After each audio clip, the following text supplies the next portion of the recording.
Welcome to Healing Voices Project, where we share stories of addiction, grief, recovery, and courage. And also from people who work every day in the field of substance abuse who discuss their experiences and advice. I'm Mike Torville, your host. Thank you all for joining us.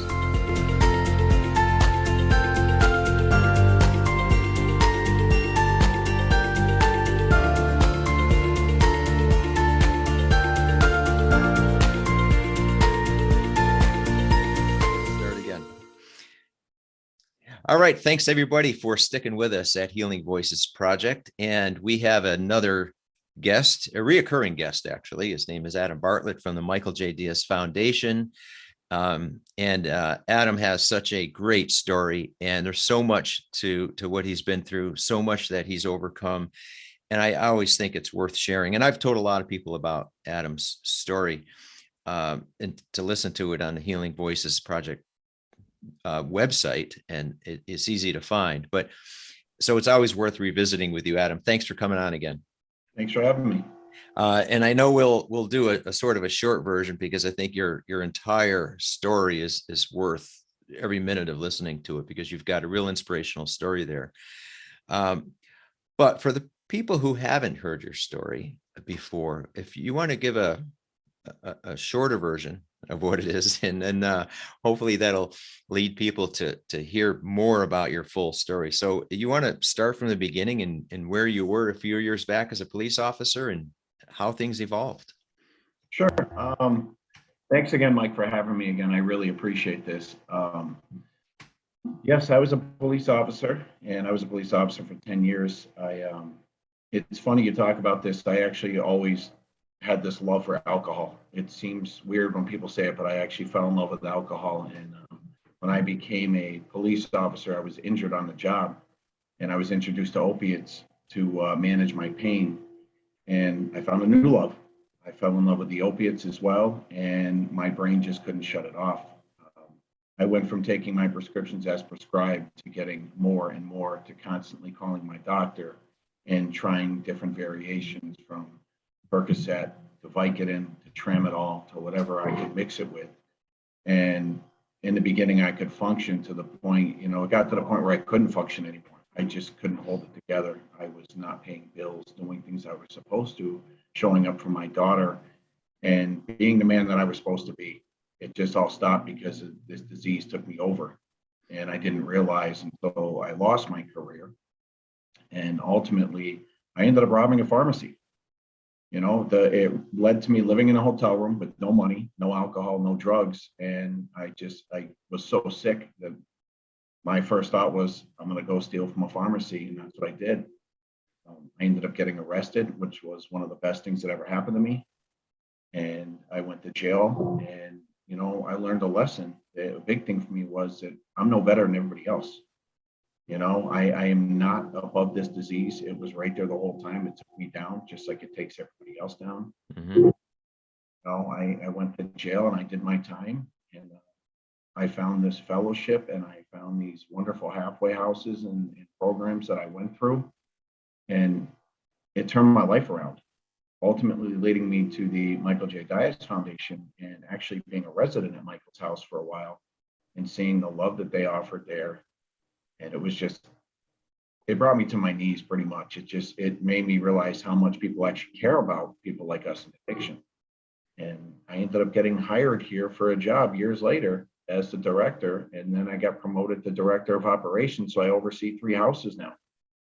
I always thought my calling was to be a police officer, and that was just part of my story. And now the other part of my story is to help other men just like me suffering from this disease of addiction. And that's ultimately what it turns out, You told me, well, let's put it in your words, because I don't want to put your words in your mouth. That what was the reason you decided to be a police officer back so long ago? It was my brother. My brother showed up one day because he was a part-time police officer, and he showed up one day driving his police car and in his uniform. And when I saw him, I was like, wow. I was so proud of him. And it was like, this is what I want to do. I love helping people. Why would I not want to get into a field where I could help people daily? Mm-hmm. So you wanted to help people on a daily basis, and you lost that career. but now you're doing it in an entirely different way. Yes. Yeah. Helping Something, other men just like me. right. And you're helping people in ways that you never could have imagined. And I'm sure your early days of a police officer, you certainly didn't see yourself under the throes of addiction. No, not at all. I mean, I never knew I had an issue until I actually was arrested and I was introduced to this fellowship and started realizing I have a problem and it needs to be taken care of. Yeah.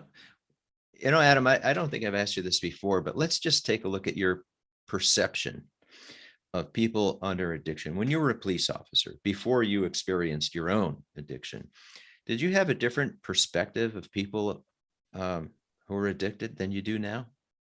Absolutely. My view was skewed, but it's funny you say that because part of my story when I speak about it is I would go to calls for overdoses and go to, drunk driving, arrest people for drunk driving. And I would always say to myself, how can't these people hold it together?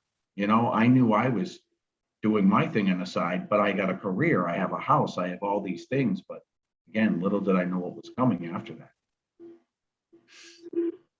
And now it's changed, because now I would think if you stepped into a police officer's uniform tomorrow, you would have maybe a different way of looking at that or handling it. Oh, absolutely. I would be willing to offer more help because I would absolutely be able to identify them. Yeah.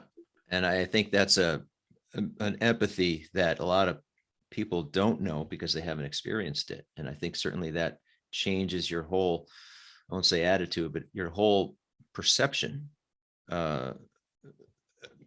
having been through it, than being distant from it and apart and detached from it all. Is that right? Absolutely. Yeah. Well, I know you've got a lot, and I know we got into the details of how things evolve with you on the podcast.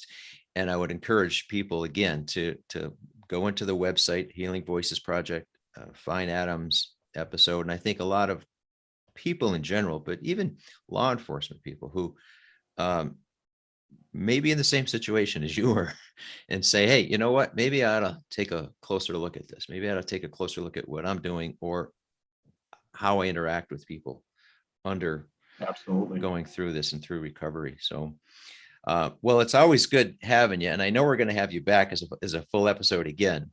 Okay. I just know that. And of course, we're always going to support the Michael J. Diaz Foundation. So appreciate you coming on. And again, if anybody's interested in learning more, Michael J. Diaz Foundation is mdiazfoundation.org.